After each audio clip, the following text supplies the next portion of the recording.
My name is George Barris, and I'm here with probably the world's most famous automobile. Without a doubt, still number one after many, many decades, the famous television 1966 Batmobile. I'm proud to say that I was the designer and original builder of this automobile for a great television show with Dozier at 20th Century Fox called Batman. Adam West, Burt Ward, and many, many great stars. I have a lot of stories to tell you about this famous car. We had 3 weeks. When Dozier came to me with Bob Kane and Adam West, they said, "What can you give us for the 20th century in 1966? And with Dozier's concept of Batman with the pow and the bang and the wow, I had a car that would also go with the bings and the bangs and the same thing. We had to have rocket tubes. We had to have gas knobs. We had to have seat injectors. Also, to catch the Joker, we threw some oil out there so he would skid out. To catch the Briddler, we throw some nails out so it would puncture his tires. Just to give you an idea of the crime-fighting implements that we had in the 60s compared to now in the year 2000. Bob Kane had a Batman car way back in the 40s when he created the comic strip with a bat face cut out in the front of a Lincoln Zephyr. I said, I want to incorporate the bat features into the car, not just a plaque stuck onto it. So I made the ears into the fenders. I made the lights become the headlights. I made the nose become the chain slicer. The grille extended out and it became part of the front end. Then from there it flowed on back where I had the 15-foot bat fin fingers in the back, which had the splices and the double bubble we had for both Adam and Burt Ward. I locked the doors shut and I made Burt and Adam both jump over the doors and into the fenders so that they get inside the car, just to give you an idea of something, again, different. Made them very athletic. That means they were really the crime fighters.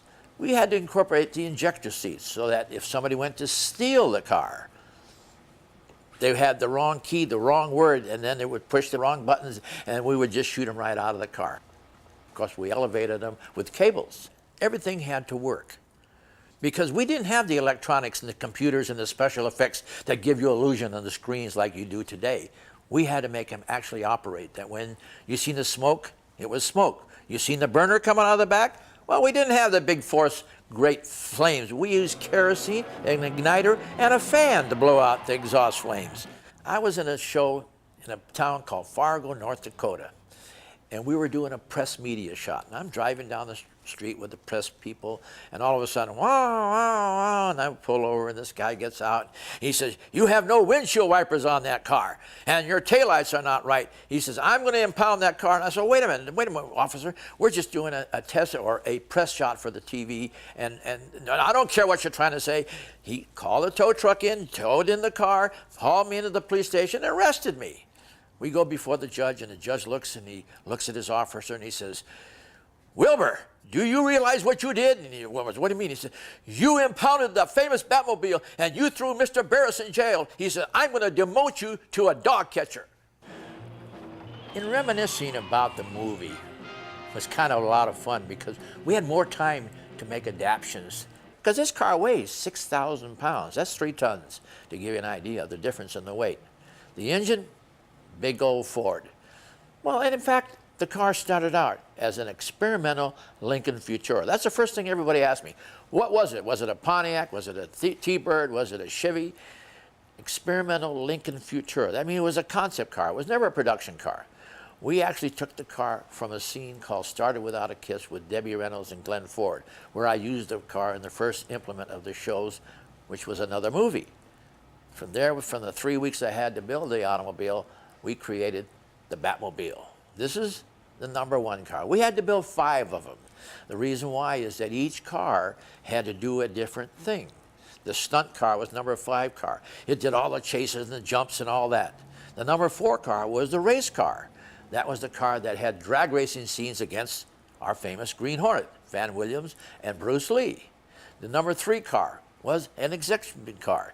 It was the one that was used for exhibition. #2 car was a double for the #1 car.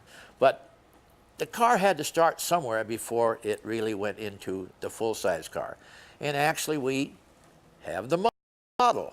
This little model here was made where we would be able to get the size and the spectra scenes that we're able to use also through some of the filming. And it was in scale, actually a third size. Here we are, 35 years or more later, and still in more demand than any of the other famous movie and TV cars.